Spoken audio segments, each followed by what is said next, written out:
Burada doğdum, burada büyüdüm abi. Tek büyüdün burada. Evet abi. Çocukken falan ne oynadın? Arkadaşın falan olmadı mı hiç?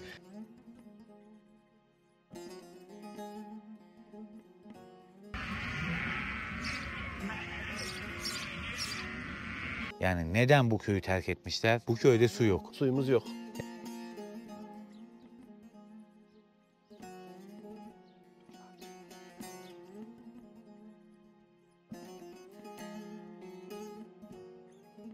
...30 kilometre gidip içme suyu getiriyorsunuz. Evet. İlçe buraya kaç kilometre Emirdağ? İlçe buraya Emirdağ 45 kilometre.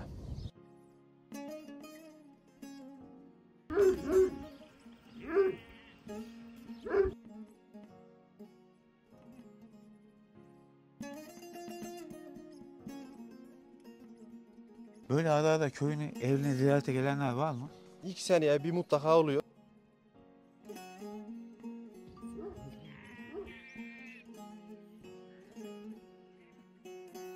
Sabah erkenden kalkıyorsun, güneş doğmadan bunların yemlerini, oluklarını süpürüp yemlerini döküyorsun. Sularını koyuyorsun gelip. Zaten El arabasıyla bidonla geliyorsun. Hortumla yok. Elle çekiyorsun suyun yani. 20'şerden 40 kiloyu bileğinle getireceksin. Ayakların birbirine dolaşacak güzelce sabahlı, al uykulu. Bu kuzuyu yetiştirip satacaksın, paraya çevireceksin.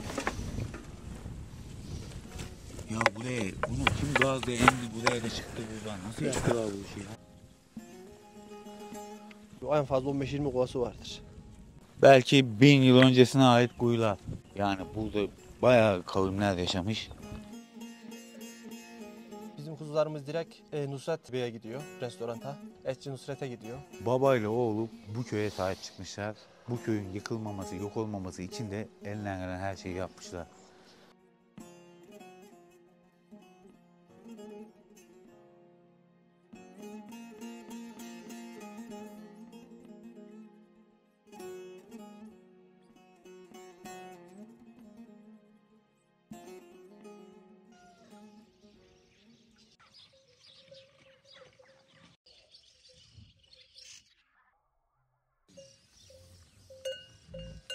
Ayağını kaldır canım. Hadi kadın kızım benim hadi. İyi. Fazla yaklaşma abi yabancıyı biraz şey yapıyor.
Şimdi gidelim kuzularımız annelerine.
Afyonkarahisar Emirdağ yaylalarında terk edilmiş bir köydeyiz. Bu köyde baba, anne ve bir oğlu yaşıyor. Kocaman köyün muhtarı, başkanı, köyün sahibi İbo kardeşimizle beraberiz. Tarihi bir köy. Bu köyden herkes göçmüş ama burada öyle güzel, değerli yapılar, değerli kangal köpekleri, değerli merinos koyunları. İbo kardeşim bu köyde tek başına çocukluktan beri büyümüş ve bu köyde kalmış.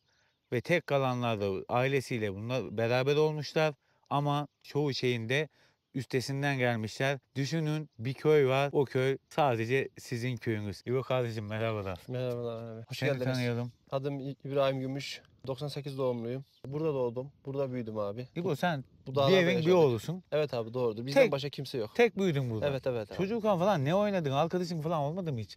Ya okul dönemlerinde oldu. Yani burada da iş güç. Yani öyle bu koyun, kuzu, köpek. Büyüdük geldik işte. Yani bu yaşa geldik. Zaman hızlı geçti. Yani çabuk büyüdük. Bu köy bayağı tarihi olarak çok mu geride mi? Tarihi olarak tabii bu yavrulardan kalma taşlar var. Bizim dedelerimiz diyeyim, daha büyükler, onlarla işte bu evler, işte bu çardakları, eski tip ağlar inşa etmişler. Bu köyün yani asıl kuruluşu yazdı. Tarihlerde yazıyor zaten duvarlarda. Bakarız şimdi. İşte 1970, 1960 o aralarda yapmışlar. Tabii bunları yapan adamlar rahmetli olmuş. İşte onların çocukları kalmış, oğlanları kalmış. Onlar da göç etmişler şehirlere. Köyde farklı bir duygu bu seninki. Ben ilk geldiğimde düşündüğüm şey şu oldu. Dedim ki bir köyde anne baba benim, koca köy bizim, herkes terk etmiş. Bütün evler siz kullanabiliyorsunuz. Bütün yapılar var. Ama buradaki en önemli şey, neden bu köyden herkes göçmüş? Yani neden bu köyü terk etmişler? İbo, neden gitmişler? Onlar neden gitmişler? Hayvan para etmiyordu. Şehirde sanayileşme bir ara artmıştı yani. Anladığım kadarıyla, tabii bizim yaşımız ona şey yapmıyor ama duyduğum kadarıyla diyeyim, bilgi sahibi olduğum kadarıyla konuşayım seninle. Bunlar buradaki hayvanları satarak şehirlere göç etmişler. Oradan iyi kötü kendilerine ev almışlar. Evet. Orada biraz daha bu fazlaymış. Yani demek ki kazanç, hayvan para etmediği için. O arada bunlar yani bir burası değil abi. Tüm köyler göç aldı o zaman. Yani tüm köyler yani o zaman boşaldığı bir tarih var. Yani şehirler acayip şekilde nüfus gitti. Sizin köy çok garip. İbo öyle deme de sizin köy garip, kimse kalmamış. Kimse kalmadı burada. En önemli faktör boş. vardı burada. İbo kaçırdı onu da ben söyleyeyim. Bu köyde su yok. Suyumuz yok. Yani su yok. Suyu nereden faydalanıyorlar? Yağmur ve kar suyundan faydalanıyorlar. Ama öyle bir mahzenler yapılmış ki hepsini adım adım gezeceğiz ve o mahzenleri göstereceğim. Gerçekten diyeceksiniz ki ya neler yaşamışlar, ne yaşanmışlar varmış ve buradan koyun sürüsünü çıkaracağız. İbo'da tarihi eser kangal köpekleri var. Yani bu köyde her şey unutulmuş ama bütün tarihte kalmış. Öyle güzel koyunları var ki ayaklı, cüsseli, köpekleri keza öyle. İbo her şeyiniz orijinal kalmış burada. Evet Yani abi. herkes terk etmiş, siz kalmışsınız ama sizin yaşantınız da burada gerçekten orijinal kalmış. Şimdi hepsini geziyoruz tek tek. Bakalım. Önce bir şu eski yapılara bakalım. Yıllardan beri de göçmeyenler var ve hala aynı sağlamlığında. Acaba ne emeklerle yaptılar? Yani Harika bir videonun başındayız. Beğenmeyi, paylaşmayı unutmayınız. Geçiyoruz. İbo şu köyde yürüyoruz da hiç yani çok farklı bir ortamdayız gerçekten. Kimseler yok. Sadece İbo bu sokaklarda İbo ile bak köyde yürüyoruz. İbo bu köyün en büyük özelliklerinden biri ne? Köyün en büyük özelliklerinden biri ıssız olması abi. Aynen kardeşim. Var mı böyle bir tarihi falan? Şurada bir tane He. Ne o kırılmış İbo? var. Bu Yavur döneminden kalma, Yavuz dönemi. He. Eski eski kavimden kalma. Kırılmış ama tabii tahribe uğramış. böyle yapılarda böyle işaretli taşlar da mı var? Evet. İşte Tabii bu köyde- dedelerimiz getirmiş o taşları buralara koymuşlar. Şuralar falan İbo hep sahipli mi bunlar falan? Bunlar sahipleri yani asıl yaptıran, oturan adamlar rahmetli olmuş. Tabii de bunların çocukları hayatta abi. Ah, Şehirde şuraya, bunların çocukları. şuraya baksana ne güzel ya. Hiçbir tane beton diye bir şey yok bu köyde. Tamamen taş, çamur. Vay be ne güzel ya. Bu taşın bir özelliği var mı? Bunca yıl bu taşlar böyle kalmış yıkılmadan ya. Bu taş sağlam ve bu taşın ustasının eline geçtiği zaman bunu bir kilitledin bu kolay kolay göçmez. Önemli olan buna su gitmeyecek. Şu Yani güzelim suyu doğaya bak götürüp ya. içinin çamurunu yıkatmadığın sürece göçmez. Bu da nadarönler. Nal. Çoğu eski evlerin kapısında damında vardır. Nadara karşılığı bu. Bak bu da kalmış yıllardan beri kalmış burada. İbo Gidelim benim ağıllara doğru. Bizim eve burada doğru. var ya şöyle eski köy çocuklarının oyunlarına gidersen bir saklambaç falan oynasan burada kimse kimseyi bulamaz. Şöyle sizin eve doğru gidelim buradan. Sen yaşadığın hiç dönemde burada olan insanlar var mıydı? Yoksa sen Yoktu. Yok muydu? Yoktu. Kaç yıldan beri? Yaş kaçı bu? 98 doğumluyum. Dur oğlum dur. Dur. Bu da senin şey eder. Bu horozla şey edelim. İbo. Dur. Dur oğlum dur. Tabii İbo bunlarla oynuyor burada. Hepsinin hepsinde bir dostluğu var. Köpeklerle, Köpeğimiz, tavuklarla, horozumuz, horozlarla. tavuğumuz. Bak daha hala bizi güdüyor. Kavgacı herhalde bu İbo. Kavgacı kavgacı. Biraz İbo şunları merak ettim. Ya İbo nereye baksam değişik değişik yerler var. Şu böyle gubbeli küçük şeyler var aralarda. onlar helal. Eski tuvaletler. Evet eski tuvaletler onlar. He, tamam. Burada Bura zamanında samanlıktı. Buraya saman koyuyorduk da şimdi yıkıldı tabii. Açık artık dışarı burada da bırakıyorum kişileri samanı. çıkardığın yer değil mi? Burada 5 tane hayvanımız var. Ayaklarına rahatsız ilaçlarını yaptık. Tedavi amaçlı, dinlenmesi amaçlı içeride duruyorlar. Bunları da bırakalım. O zaman şuradan şöyle anlıyorum ben. Buradan girdik hayvanlar bu köyün her yerini evlerini kullanabiliyor. Tabii tabii. Sıkıntı Evet. yok değil mi? yok, Damlarını hayır. falan. Ya sağlam olan yerleri ya atıyorum yıkık olan yerleri tamir et. Üstüne naylon at. Kapısını, Ama bir penceresini yandan da tamir et, kullan. koruyorsunuz değil mi? Tamir Tabii canım ediyorsunuz. tabii koruma önemli. Tamir önemli. Tabii. Tamir olmazsa yani bunun içinden çık buna alt ayarlama bu su gittiği zaman yıkılır yani. Buradan da şunu anlıyoruz. Bir nevi İbo annesi babası bu köyde yaşayarak bu köyün de yıkılmasını önlemişler. Her yeri tamir etmişler. Her eve de bakmışlar buradaki. Çünkü bu evlerden hep sebeplenmişler. Bakalım İbo nasıl kapının anahtarına.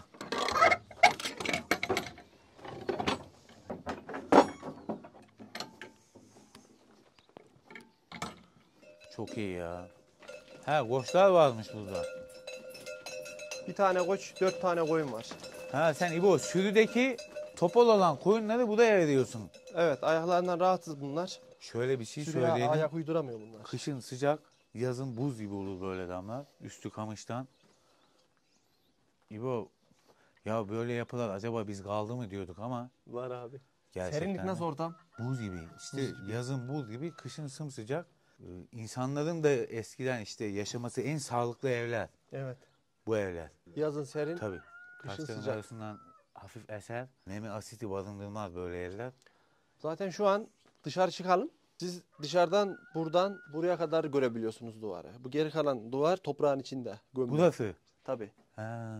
Çıkın bakalım istersen yani buradan. Bu kadar var diyorsun. Mesela Ama yapıya burada- bakarsın dersin şöyle 1 metre boyunda dersin yani. Küçücük bir şey var şöyle yapı var. Bina var dersin. Mesela içeri girdiğimizde bak nereden baksan 2,5 Buradan da metre. şunu anlayabiliyoruz. Sıcak oluyor işte kışın. Hayvandan da en iyi verimi alabilmek için Sıcak. Kışın sıcak olmaz. Kışın Kışın sıcak bura ve asitin olmaması. eksi 20, eksi 25 derece gördüğü kışlar oldu. Ama tabii kışın durumuna bağlı.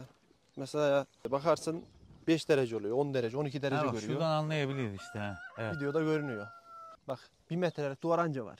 Evet. Ama içeri İçeriden de girdiğinde- 3 metre. 3 metre. Hadi geçelim şöyle yavaş yavaş. İbo bu araba falan sizin. Bu kamyonet bizim. Saman var içinde. Çuvallayıp koyuyoruz. He. Amor olarak kullanıyoruz. Bir Hazır. yandan da burada ekipmanlarınızı toplamışsınız. Burada bayağı bir arazi ekiyorsun herhalde. Arazimiz var tabii ekip diktiğimiz. Ama ekipman olmayınca olmuyor. Burada dağ başı. Bir Kaç şey lazım dönüm olduğunda arazi işliyorsun burada? yılda 100 dönüm falan var. Yılda 100 dönüm. Samanlarımız bu Burada şekilde size bayağı çuvallı. yetiyordur ya. Buradan hazır alıp veriyorduk hayvanlarımıza. Tabii şimdi bahar geldiği için bunlar da Ha, duruyor. burada stokluyorsun hazır. Tabii, Kalıp stok. buraya koyuyorsun. Mesela loda ileride saman lodası. Oradan buraya alıp gelmektense bunun içine doldur getir. Burada hemen al hayvanlara ver. Mesela çardak biri bu birisi o. Evet. Bunda da arpa stokumuz var. Bu da arpa ambarımız. Ha, Büyük romorkum. bunu anladım. Arka tarafından elezon çıkışından arpayı açıp kullanabiliyor. Bunu yeni aldım baharı.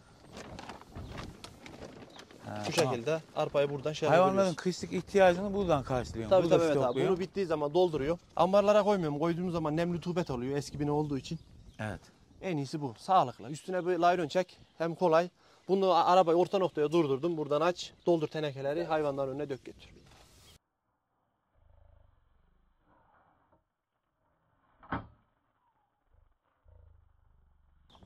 Şöyle köyü geziyoruz da ama muhteşem bir yer. Gerçekten. Burası bizim Emirdağ koçların damıydı. Yaylası'nda Şu an harika bir koçlarımızı yerdeyiz. koyuna kattığımız için boş kaldı. Bir tane de rahatsız koyunumuz burada var. Ha, İbo böyle rahatsızları Evet abi alıp köy koyuyoruz. yerlerine bölüyor damlarına. Bu rahat ediyor burada tek başına. İyi. Yemini suyunu önüne koyuyorum. Ondan sonra kapısı açık durduğu için rahat çıkıp dışarı otlayıp geri gelebiliyor. Orası büyükbaşların yeri. Ersin büyükbaş hayvanlar da var. Evet abi. Şimdi onları da görürüz babanın yanına Onlar gideriz. babam otlatıyor ileride. İbo sizin ev nerede sizin? Bizim evimiz aşağıda. Oraya da sıra gelecek. Koyunumuz kaç lira neydi sayısı? 300 küsür var. 300 küsür koyun sayımız var. Ha, burası da koyunların. Evet koyunların ağlı. Koyun Tabii ağlı- bunlar boş duruyor şu an. Kullanılmıyoruz çünkü koyunlar avluda yattığı için. Ha, kışın mı? Tabii burayı kışın kullanıyoruz. Yağmur yaş olursa kuvvetli o şekilde. Daha koyuyoruz farklı içeri. dağılları var yani koyunların. Ya senin imkanın çoktu zaten. Bir ay burada dursun, bir ay öteki dama al. Köyde dam çok var yani. Ya hepsini kapattığımız için almıyor. Çünkü şimdi koyun hepsini kapatsak 4-5 tane damı dolduruyor koyun. Kimler böyle köyde yaşamak ister? Herkes yorumlara da yazabilir. Arkada hayvan gölgeliğimiz var. Onu da atladık. Ben yaşamak Onu da isterim. göstereyim. Düşünsenize köydesiniz, bütün köy sizin. Hayalimdeki şey yani bu köyde çıkın ortaya, bu köy benim deyin yani yeridir. İbo kardeşim de çok mütevazi bir insan, çok saygılı, çok dürüst. Gerçekten 10 numara bir ailesi var. Anneyi babayı da tanıyacağız. Annesi zaten teyzemiz bir tane. İlk diyor bilseydik börekler yapardık, anneni niye çağırmadın falan dedi de. Onlar da annemi izlemişler, görmüşler. Bir gün hanım annemi de getireceğim buraya. Bilmiyorum belki Türkiye'deki bu düzende terk edilmiş ilk böyle bir köy var. Daha önce de çekilmiş videolar var ama onlar hep yıkıktı ama böyle düzenli bir köy. Babayla oğlu bu köye sahip çıkmışlar. Bu köyün yıkılmaması, yok olmaması için de elinden gelen her şeyi yapmışlar. Burada yine yaptın gibi o. Burası yazlık. Hayvan gölgeliği. Sıcaklarda. Şimdi hava biraz serin. Ha, çok Isındığı güzel zaman bu ya. sabah koyun gidiyor. Daha doğrusu biraz daha ısındığı zaman koyun akşam saat 6.30-7 gibi evden çıkıyor. Gece dağda kalıyor koyun. Sabah dönüyor. Tabii sabah saat 8-8.30'da dönüyor. Burada dinleniyor Tabii akşam bura orada. gölgelik, serin. Tabii bu. Rüzgar alıyor. Rahat Her ediyor yere hayvan. bakmışsınız, her yeri sağlamlaştırmışsınız. O zaman siz sabah akşam çalışıyor musunuz burada Tabii hiç tabii. durmadan? Çalışmadan yok. Yani önceliğimiz hayvan. Önceliğimiz İşte hayvan. köy Hayvan her evlerinin şeyden önce bak, geliyor. Çatıları bile hep duruyor, damlar duruyor. Bunları hep göçeni tamir ettiniz, Ettik. ağacını yenilediniz. Ağacını yeniledik, laylon attık, toprak attık, işte çelen koyduk. Tamir etmeyince hayvan Ya rahat bir baba edemiyor. oğul bir köye bu kadar sahip çıkıyorsa İbo ile Hayvan babasına kışın bir rahatsız. kasabayı teslim edin, ilçeyi teslim edin, cennete çevirirler. Hayvan kışın rahatsız oluyor, ıslandığı zaman üşüyor. Yani hayvanı rahat ettirmek istiyorsan kalite hayvan için yer önemli. Evet. Oyunların zaten senin bu işe ne kadar düşkün olduğunu gösteriyor. Çok kaliteli oyunların var. O da İbo bayram. Bu arada adı İbrahim de annesi de İbo diyor. Ben dedim doğal olsun her şey. Neyse o. Bayram 1971 yılında mı yapılmış Büyük ihtimal. burası? Tabii sen bunları tanımıyorsun. Evet evet. Ha, bakın. 71 nerede, 98 nerede? 1971'de yapılmış burası. Bu taş 1971'de buraya konulmuş. Ama İbo bunların hiçbirini bilmiyor. Böyle ara ara köyünü, evine ziyarete gelenler var mı? İlk seneye bir mutlaka oluyor da burada tarımla uğraşanlar var. Onlar gelip gidiyorlar. Böyle ağzından bir bakalım hani gelip gidiyorlar. Ya o Ama şekilde 2 yılda bir olan var mesela. Günlük gelip gidiyor adam. Bir öğlene seyredip Hah. geri dönüyor. işte bizim eski yalaklarımız köpek yallarlarmış, su doldururlarmış. Yani bunlardan eskiler dağlarda, meralarda da yapmış. Hayvanlar suyunu alsın, içi dolsun diye, değil mi? Şimdi aksesuar amaçlı oldu. Şu an. Ama sizin burada hala doğallığını yaşıyor. Buralar da aynı senin. Burası da aynı. Keçileri koyuyorum buraya. Evet. Ufak yer. Burada keçilerimiz yatıyor. İleride mahzenemiz var. Şimdi- Bu 6 tanker su alıyor. Bunu taşıma suyuyla dolduruyorum ben. Hayvanlarım hep buradan suluyorum. Su mahzeni dedin. Evet doğru. Kaç tane mahzen var bu köyde? Ya bu köyde gelişmiş olarak, temiz olarak, içi betonlu olarak bu var. Buna suyu döktüğün zaman yutmuyor bu. Bir de aşağıda gördüm ben bir sanki. Aşağıdaki de var da aşağıdakiler yağmur olursa yolla akıp geliyor su. Yağmur suyuyla da onları da Evet gördüm. yağmur suyuna doluyor Onları da su. gördüm birazdan. Bir mahzenler var aşağıda. Yani doğa mahzenleri dolduruyor ve oradan insanlar eskiden sebepleniyor. Bu köyün terk edilmesi en büyük rol sudan kaynaklı bence. Su yok abi, su. Mahzenlerde buradan su dolduruyorlar. Bunu kendiniz mi yaptınız bu? Bunu biz yapmadık. Bizden öncekiler yapmış bunu. Çok da eskiden değil. Çimento kullanıldığına göre, demir He, kullan. ama Ona aşağıdakiler eski. Tabi aşağıdakiler eski. İbo bu ne ya? Kaç metre bu? Kaç metre? 4-5 vardır ya. Bu 6 Aşağıya. tanker su alıyor abi toplam. He? 6 tanker su alıyor. 3'er tonluk tanker. Sen burayı tankerleri basıyorsun, buraya dolduruyorsun. Buradan da elimizden artık sulamadan o sandık dalgıç yaptık. Düğmeye bastığımız hayvanlarımızı suluyoruz. Su gibi ihtiyacınızı buradan karşılıyor, doğru mu? Ya hayvanlar su ihtiyacını buradan karşılıyoruz. Tamam. Hayvanlarımız buradan Siz içme içiyor. suyu olarak falan İçme suyu olarak çeşmeden getiriyoruz. kaç kilometre? Buraya 30 kilometre. 30 kilometre gidip içme suyu getiriyorsunuz. İlçe buraya kaç kilometre? Emirdağ. İlçe buraya Emirdağ 45 kilometre. İşte bizim en başta öyle güzel bir köyde dememizin amaçlarından biri de bu. Yani Emirdağ yaylalarında düşünün, bakın alabildiğine bozkır, kimseler yok. Böyle büyük mücadeleyi de belki ilk defa bizim kanalımızda göreceksiniz. Bak orada da var. Orada da su Evet. kuyusu var herhalde bu. Evet orada da var. Ama oradakiler boş kullanılmıyor abi. Ha, boş kuyular. Biraz delik kırık. O zaman sizin eve doğru inelim. İnelim. Bir eve inelim artık. Bir evi görün. Gelelim. Hadi bakalım. Ya İbo bak hele ödenlerden, adalardan falan da geçiyor. Burada öğren inşaat bol. Ama İbo en güzelini biliyor musun? Anne baba üçümüzün buradaki yapmış olduğumuz şeylerde başarıya ulaşmak.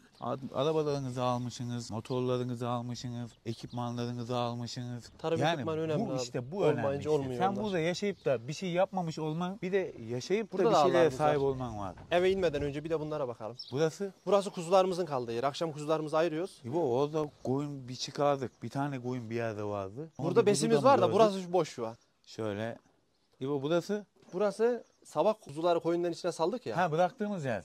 O Tamam. kuzuların yeri burası. Hava bozulduğu zaman burada kuzuları alıp koyup yemliyorum. Şimdi buradaki Ama şu an hava iyi olduğu için kuzana çok annelerle önemli bir püf birlikte. nokta vereceğim bize. Şöyle çıkalım gel. Şimdi gezdik, buraları anlatıyoruz ya. Dedik yani taş, üstü kamışlı evlerde koyundan ne gibi faydalanabiliyoruz? Şimdi burada onu göreceğiz. Bakalım. Şimdi anlattı da besi de kuzum var abindi. Şimdi orada senin notunu vereceğiz bu. Şimdi anlattık. Çok güzel yerler. Damların çok. Altı çamur olmaz. İstediğin yere geçebiliyorsun besini. Tabii hayvan rahat. Hayvan rahatlığı Sen önemli zaten bizim besi için. yapıyorsun kuzuları değil mi? Evet. Bizde ayakta kuzu satımı yok. Ayakta Besi, kilo. baskül olarak, Baskül. kilo olarak veriyorsun. Bu çok iddialı bir şeydir. Bizim- Başından da anlattık. Şimdi göreceğiz kuzularını. O zaman hep beraber ekrandaki Benim Dağda Yaşam ailemizle notunu vereceğiz. benim kuzularım kaliteli oluyor. Bunu alan da satan da imhaden de. Bizim kuzularımız direkt Nusret Bey'e gidiyor restoranta. Etçiye. Etçi Nusret'e gidiyor. Yani açık açık da söylüyorum. Bizim kuzularımız be. kaliteli. 200 tane besim vardı. 100 tane kuzu üst üste Çünkü 50 zaten kiloyu geçti. gezerken de inandık. 51 Burada bir kilo başarı geldi. var yani. Ve bunun içinden ben ufak olarak, yani ufak kuzu asla satmam. Kilo gelmeyecek hayvanı. İçeri alıp koydum. 27 tane kuzum var. Burada. Evet burada. Anneden ayırdığını burada besleyip pat pat satıyorsun. Evet olan ama Anladım. yani çoğunluğunu 200 taneye gönderdim. 200 tanenin içinden atıyorum 225 kuzu vardı. 25 tanesini aldım koydum. Ve bunlar da Bismillahirrahmanirrahim. oldu. Bunlar da bugün Maşallah. Maşallah.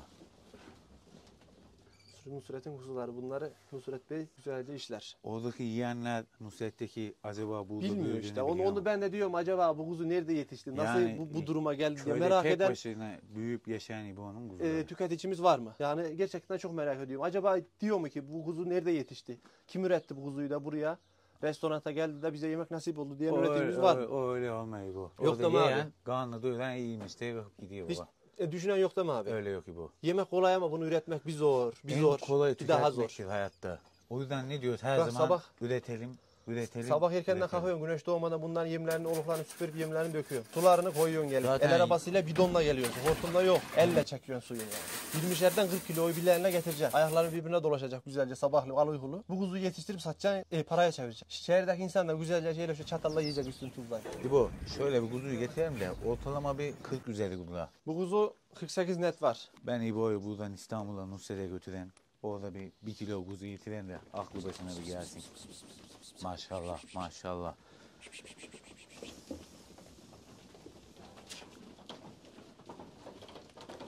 Böyle buz gibi yerde de kuzu işte bu yüzden oluyor.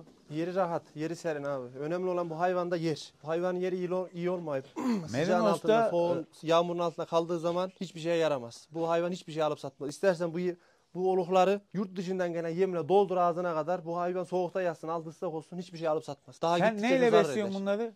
Sen Arpayla mısır veriyoruz, kendimiz üretiyoruz bunları da. şu Lumok'taki alfadan değil mi? Evet.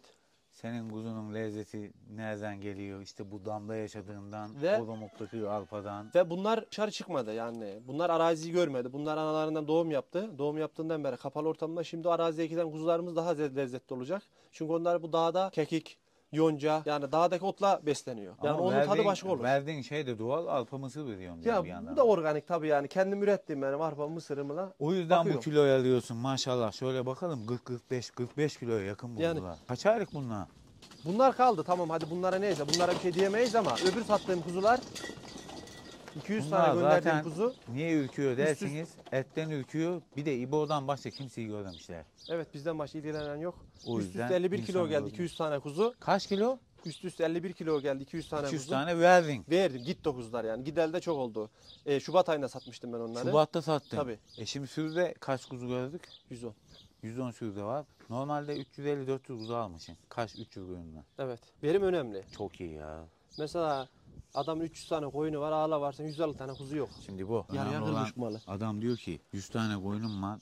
250 kuzu aldım diyor. Bunu nasıl sayarsın biliyor musun? Kuzuyu sayacaksın kaç tane aldığını. Satarken parayı eline alırsın. Onu- Sayarsın parayı. Bu kadar kuzu almışsın dersin. Bu Onu- sistem budur. O kuzuyu üretmek değil onu bir de paraya döndürmek önemli. Üretmek değildir.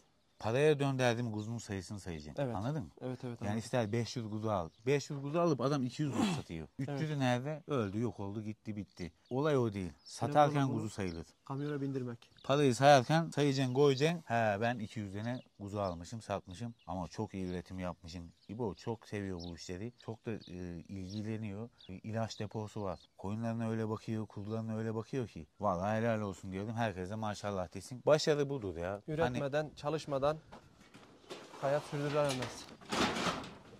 Şimdi hadi eve İbo, gidelim. eve geçelim. Oradan babanın yanına. Oradan Oradan ineklerin yanına o varalım. kuyuya da bakalım.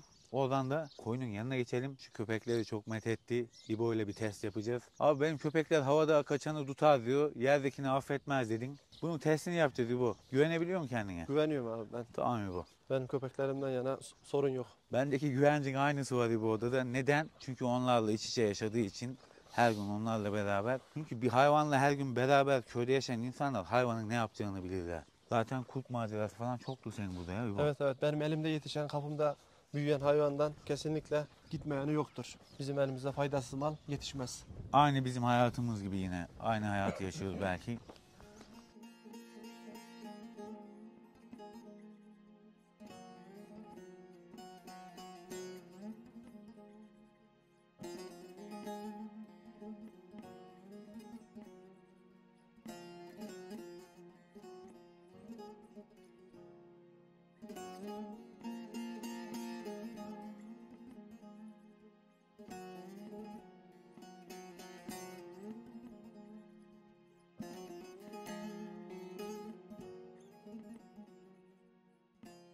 İbo bu soba devamlı yanıyor. Evet bu sobamız yanıyor Şöyle yemeğimiz pişiyor tamam. Aynen devamlı. her evde olduğu gibi. Aşımız kaynıyor. Ya İbo bu da elektrikçiler geliyor mu saymaya falan? Siz 2 mi seneye bir götürüyor mu? geliyor. 2 seneye bir mi 2 ödüyorsun seneye sen bir de? ödüyor. Geliyorlar ödüyor. 2 yıllık mı veriyorsun? 2 yıllık hesaplıyorlar işte. En son ödeme tarihi yazıyor orada. Ama zaten burada Yani çok elektrikle işimiz elektrik yok. tüketimimiz yok işte. Dalgıç çalışıyor mahzende koyun sulamak için bir. Evet. 10-15 dakika koyun geldiği zaman. Televizyon, derin dondurucu, buzdolabı. İbo bir su içelim. Köyü gezdik. Oradan geçelim. Çünkü meralarda su yok. Buradan içip öyle gidiyorsunuz. Ya da eşek de var. İşte bizim sistemimizin en güzel şeyi köy ev dağ evlerindeki bütün her şeyimizi karşılayan sobalarımız, şöminelerimiz, kuzine olmazsa olmazımız. Tüp ihtiyacını görüyor, kettle ihtiyacını görür, fırın ihtiyacını görür, Isınma ihtiyacını görür. ısınma ihtiyacını görür. İşte üstükümdeki gönüller devamlı sıcak su ihtiyacı, aygaz ihtiyacı, yani bin bir çeşitli bir sobamız. Yani bu soba evin tüm yükünü belki üzerinden alıyor.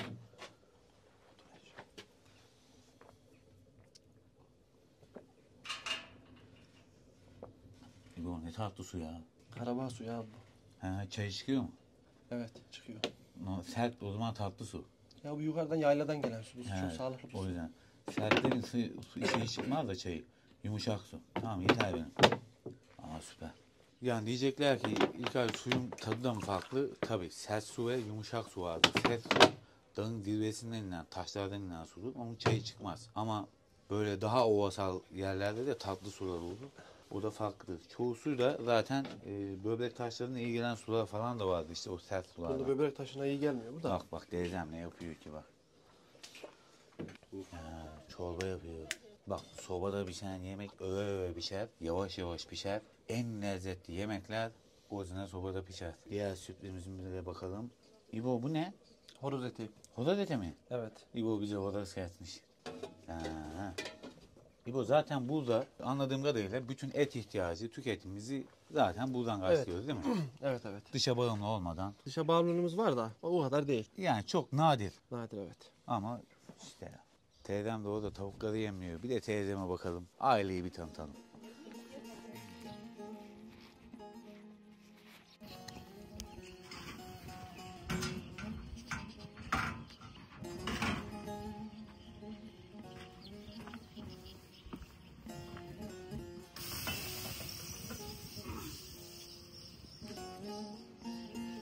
Tuttuk gel. Teyze kolay gelsin.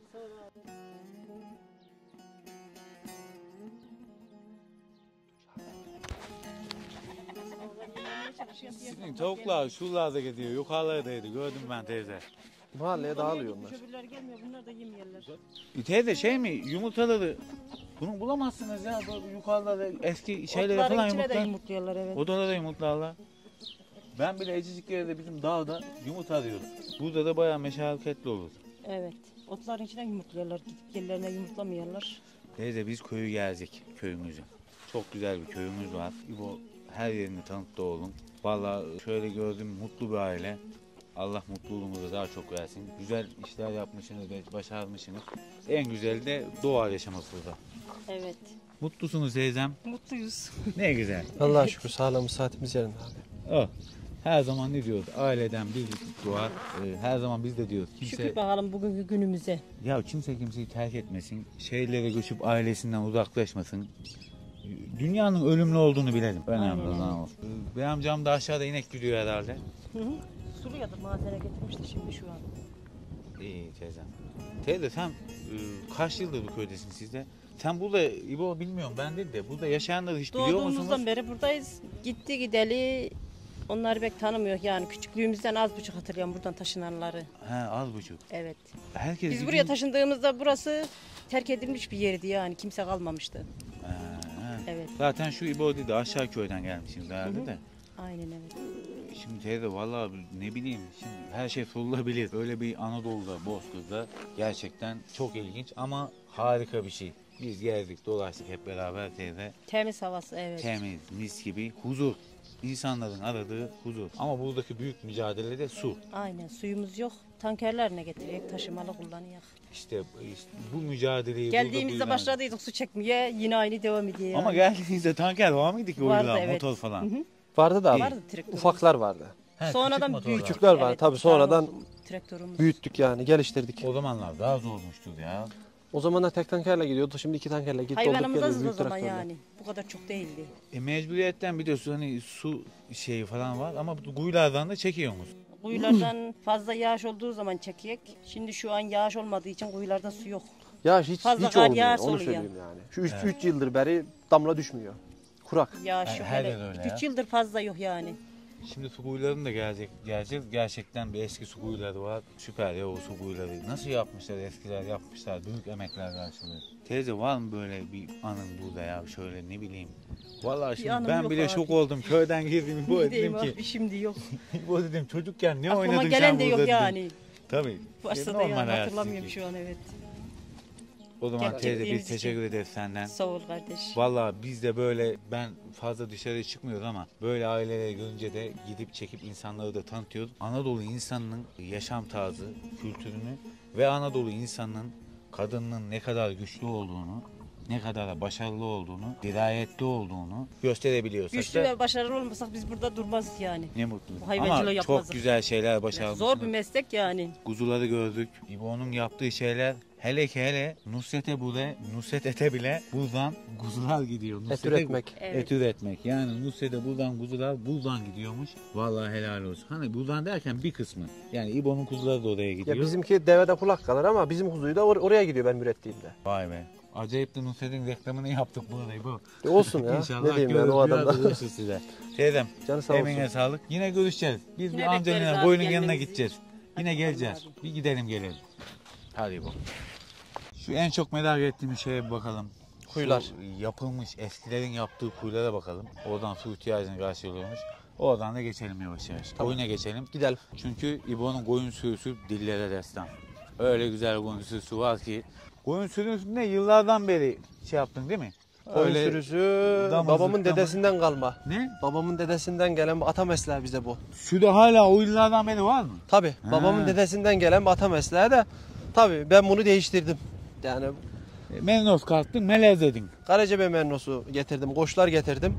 Evet. Koyunlarımız melez dedin. orijinala döndü yani. İyi Melezlikten maşallah ama koyunun çok aralaştırdık. güzel ya. Şimdi gidince koyun severler zaten görünce yorumlarda yazacak. İnekleriniz de bunlar maşallah.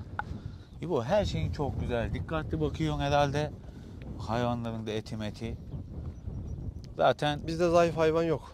inek olmazsa evde, yani sağılan bir şey olmazsa olmaz. Oradan da süt, peynir ihtiyaçları çıkıyor. Ayranımız, yoğurdumuz, peynirimiz. Kuzularımızın süt oluyor. Annelerinde süt olmayan kuzularımızda. İneklerimizden karşılıyoruz. Burası dağ başı. Buradan nereden gidip süt bulup geleceksin kuzuya? Bulamazsın. O çok sıkıntı. Keçi de var. Keçi de var. İyi. Maşallah İbo ya. Bu emek ya bu işler. Gerçekten bir şey yapmak önemli değil. Doğru yapabilmek önemli. Tabii en iyisi. Sen de zaten her zaman doğru olanları yapmışsın. Biz şuradan buraya geldiğimizde dedim ben. Böyle bizim oralarda da köyler var. Herkes gitmiş, bırakmış gitmiş ama herkes dönmek için bir can atıyor ama dediğim gibi yani fırsat kaçmış. Kaçmış fırsat. Yani şimdi gelse oyunculuğu bilmeyecek, inekçiliği. Ya işte adam yani geleceğim diyor ama işte oğlu çoluğu çocuğu bu işten anlamıyor veya bu işi yapacak şeyi yok. Bir de eskiyle şimdinin arasında da fark var. Eskiden kuyruklu Osmanlı koyunları vardı. İşte ineklerimiz yozudu. Ama Adam şimdi yaşlanmış ama adamın yani gönlünde buranın şeyi kalmış yani öyle bir şey var. sizin Bir koyunları heves var. gördüm. Medanos içerisindesiniz. 100.000 maşallah. İşte bu dedi. Nusret'e giden kuzular bizim dedi. Şimdi bu başarıyı yakalamak için kaç yıl uğraştınız? Hemen Uzun. bir kere de olmaz bu. Olmuyor, çok uzun yıl gerekiyor. Değil mi? Hemen şimdi ben iyi Merinos falan 50 tane de yapan değil. Önce onun dilinden anlayacaksın koyunun. At yapısı şunu bunu yani nereden baksan bir 20 yılın gidiyor o şey Ama yani. sizin en büyük kazancınız burada melez demeniz olmuş. Direkt girmemişsiniz. Oradan kazanıyorsunuz. Ayak yapısı uygun değil. Şehirde yetişmiş kuzuyu buraya getir, koyunu buraya getir gitmiyor. Benim Orijinal- getirdiğim koçlar öyleydi, yürümüyordu daha da. Orijinal Bir gün daha Merinos'u gidiyordu, buraya 3 gün getir. evde dinleniyordu. Bu şartlara ayak uyduramaz. Uydurmuyor. Melez dediğiniz için bu şartlara ayak O kuzu uyduruyor. bu topraklara ayak basarak doğacak. Körpeliğinde bu taş ayağına değecek o kuzunun ki ayak yapısı ona göre gelişecek. Ovada yetişmiş kuzu Evet. olmuyor. Adaptasyon sağlayamıyor. Adapte olmuyor. Aynen Mernos bir defa taşa ayak sorunu en büyük sorunu ayak tırnak sorunu yaşıyor yani. Bu öyle dedim. Yıllardır aynı sürümüz bizimdi. Sadece Koçlarımızı melez değiştirdik. olmuş. Koçlar Kuştan döndük yani biz şey katmadık. Ama çok iyi. Bakımı gerçekten. Burada duruyorsan zaten bunun emeğini bu şekilde vereceksin ya. Biz şu kuyulara geleceğiz. Hemen Tamam. Bu kuyular eskiden değil mi? Eski tarihi 40 tane kuyu var şurada aşağıda. 40 tane. 40 tane. Bizans veya onların ataları Romalılardan kalma olduğu söyleniyor. Ben onu düşündüm şimdi. Taşlarda falan işaretler var. Burada Aynen. O zaman çok eskiden yani bir kavim yaşamış. Çok eski, çok da tarihi yani 1000 yıl öncesine mi dayanıyor nedir yani o şeyi var. O zaman bu da bir çok değerli bir yermiş burası. Burada onlar Ya bile burada kalmayın. o kavim yaşamış. Daha sonra Selçuklu bilmem ne yani şey yapanlar epey bir şey geçmiş buradan. Ya bizim de fazla bildiğimiz bir şey yok. Biz de duyduğumuzu konuşuyoruz yani buranın tarihi konusunda da. Ama bu kulaktan kulağa da babandan, Evet. dedenden gelmiştir tabii. Aynen. Ya. Onlar anlatmış. Ha, burada mesela buradakiler söylüyordu. Şurada kilise yeri deyin işte o düzgün taşları oradan sökmüş gelmişler zamanında ev yaparken. Ben böyle dedim ki bu taşlar nereden geldi böyle çok sağlam yapı dedim. Demek- Bir de şu tepenin orada bu mermer ocağı varmış. Onlar zamanında oradan mermer çıkarmışlar. Buradaki yani artık o yaşayan kavim artık Belki Romalılar şuradan da neyse. şunu anlayabiliriz. Buradaki göçen kiliselerin taşlarıyla bu köyü yaptılar.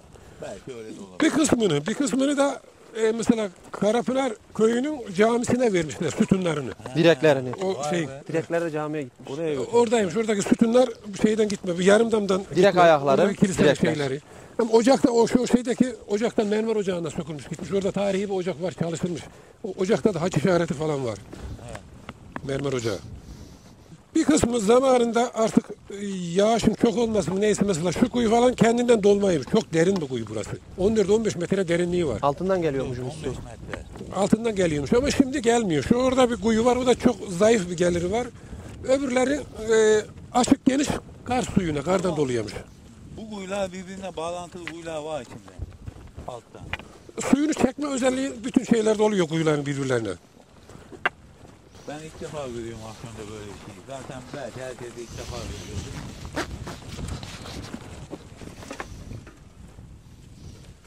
Ya buraya, bunu kim gazda emdi buraya da çıktı buradan. Nasıl yaptılar bu işi ya? Bir de toprak özelliği suyu yutmuyor yani Bak. orası bir şey.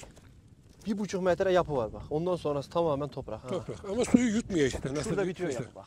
Evet.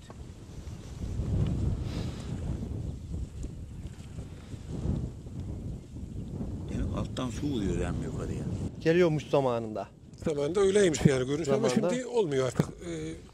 İklimler değişti demek ki kuraklık şeyi. Yerel Yeter suyu Suyu çıkarıyor. da var yani altında. Orada az bir su Çok var az yani. Çok. yani. En fazla 15-20 kovası vardır. Kapatalım.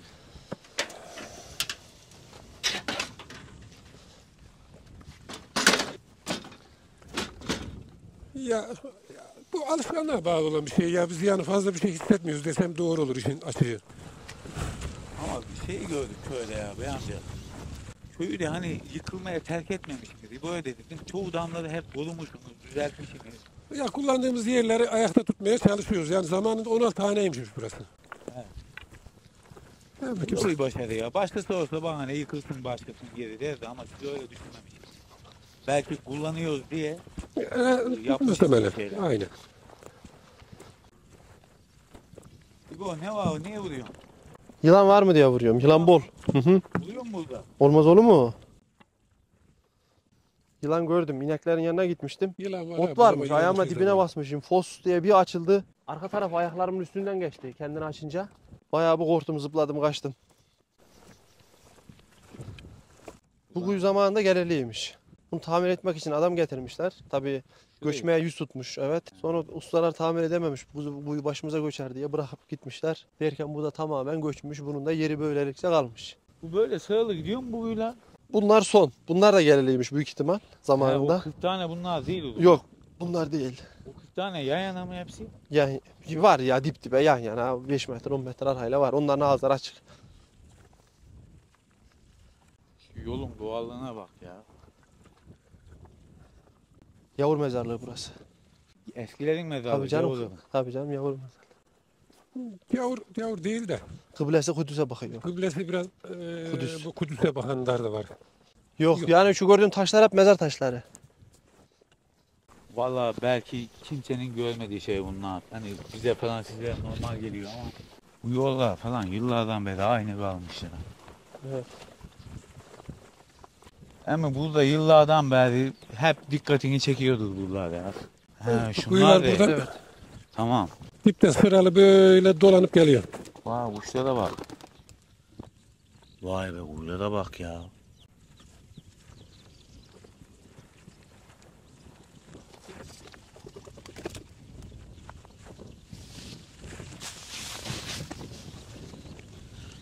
Kuşlar yuva yapmış işlerine, duvarlarına.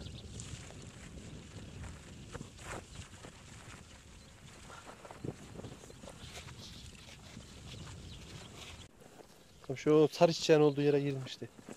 Belki 1000 yıl öncesine ait kuyular. Bunlar 1000 yıl öncesine. Yani burada bayağı kavimler yaşamış. Bence suyun içine de bir canlı inmiş. Şu suyun üstündeki yosunu bak. Gezilmiş bir şey. Yılan da olabilir. Hı hı. Bundan 40 tane var dediniz gönlünüzde ve kapananlar hariç. Kapanağı da aynı. Bunları gördünüz. Şu bölge bu da komple böyle değil mi? Zaten şu avlunun dibi hep sıra verdi kuyu. Evet.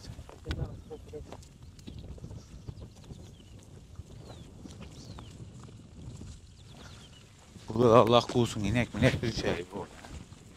Gözü gören hayvan düşmüyor. Kale ya. Şöyle söyleyeyim, adım attığınız her yer kuyu. Bakın şöyle sıralı hepsi. Ha, burada yılan mı oluyor? Sinekler dönüyor. Aa burada ne kadar buğda kuyu.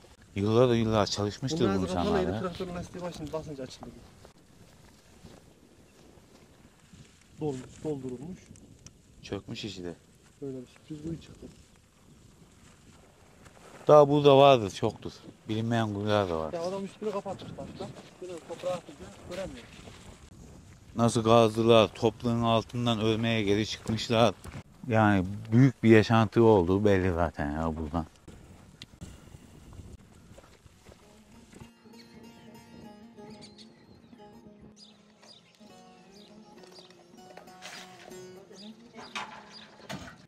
Yine Anadolu'muzun özgün yemeklerinden, zaten Anadolu'yu gezerken her zaman bu kültüre rastlayabilirsiniz.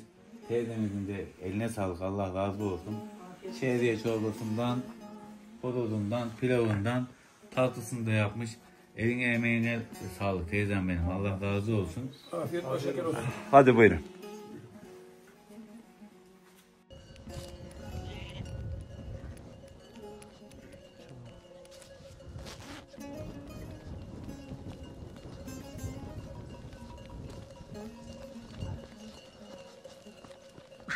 Hey baba!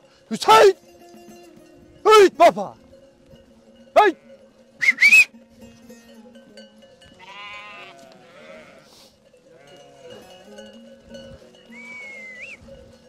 Şöyle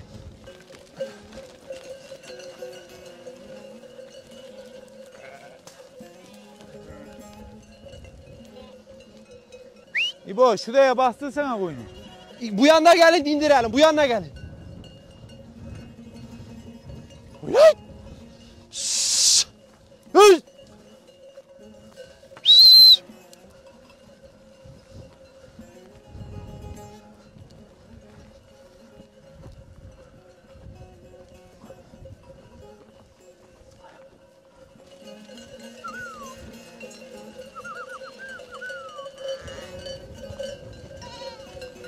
Hey.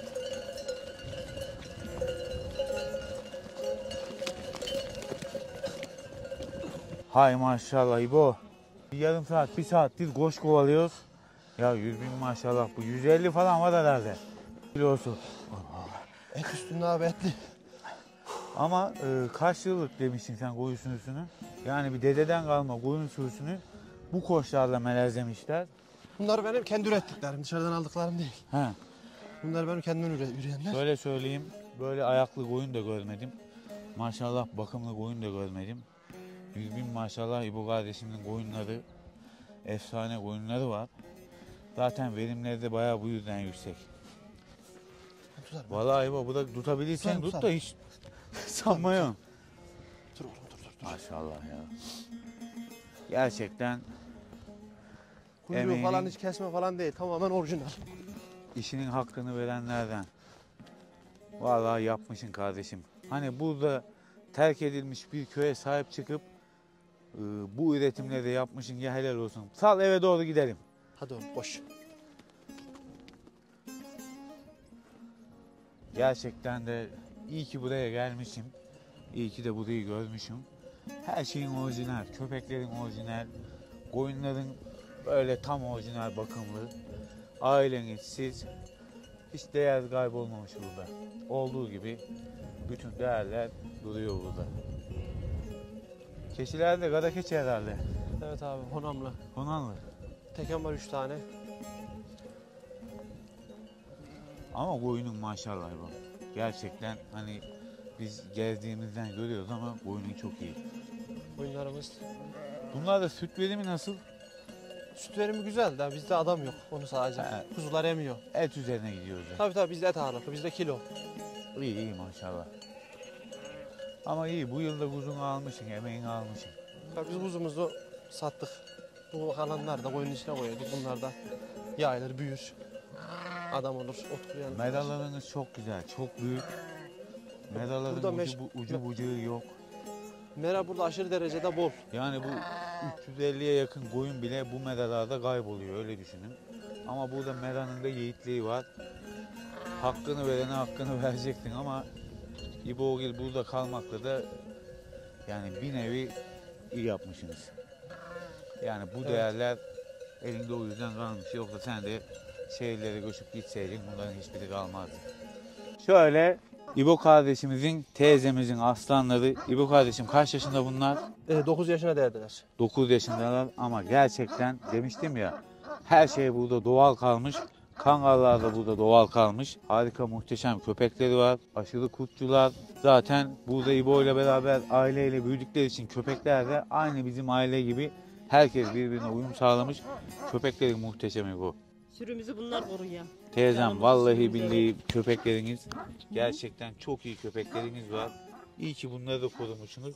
Bunların da üretimini yap. Son 1-2 yılları bu. Neden yap diyorum? Türkiye'de bir değer bırakmış olursun. Bunlardan bir daha bulunmaz abi. Sürümüz bunlara bunlar da emanet. bulmak çok Evet. O zor. yüzden taşıp biz Bulamazsınız. Çünkü hiç köpek ihtiyaçları olmadığından köpek üretmemişler. Bunlar 9-10 yıldır işlerini görüyormuş ama üretilmesi gereken köpekler. Yani canlı daha farklı görünüyorlar tabii ki de. Bir de yaşları 9-10 olmuş. Gerçekten harika. Yine Afyon'dan, Emirdağ'ın yaylalarından herkese selamlar olsun. Akşam oldu. İbogil'in de ailenin bir günlüğüne tanıklık ettik. Anadolu insanının gerçek yere gelmişiz biz. Terk edilmiş köyde yaşayan bir ailenin hayat öyküsüydü. Abone olmayı, paylaşmayı unutmayınız. Bir sonraki videoda tekrar görüşürüz. Yorumlarda da böyle videolar gelmesi istiyorsanız abone olup yorumlara da yazarsanız mutlu oluruz. İbo kardeşim var mı diyeceğin bir şey? Canınıza sağlık abi. Sabah gün doğumuyla başladık. Şimdi de gün batımı doldu. Karanlık kavuştu. İnanıyoruz ki güzel bir video içerik olarak İnşallah sizleri... abi yani. İzleyiciler inşallah memnun edebilmiştir. Tabii oldular. İbo. Evet, Keşke çok emek hayatta verdik. siz gibi başarılı aileler olsa ki var zaten. Allah ailelerimizi birbirinden ayırmasın. En çok sevdiğimiz can dostlarımız bizim. Her şeyimiz köpeklerimiz. Bir köpeklerimizin değerini bir kez daha burada öğrendik ve sizlere gösterdik. Hoşçakalın diyoruz. Allah'a emanetsiniz.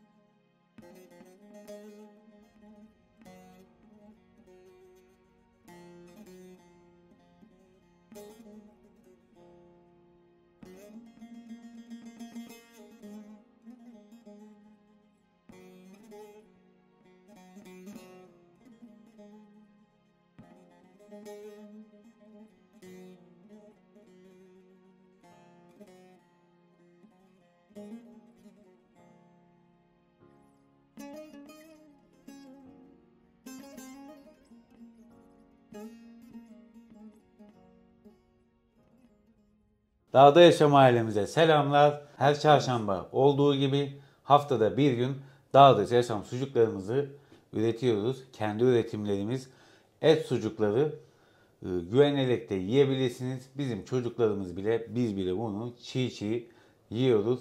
Biz bunları Dağda Yaşam ailemiz için üretiyoruz. Alan el olmayalım, veren el olalım. Hayat paylaştıkça güzel. Dağda Yaşam sucukları.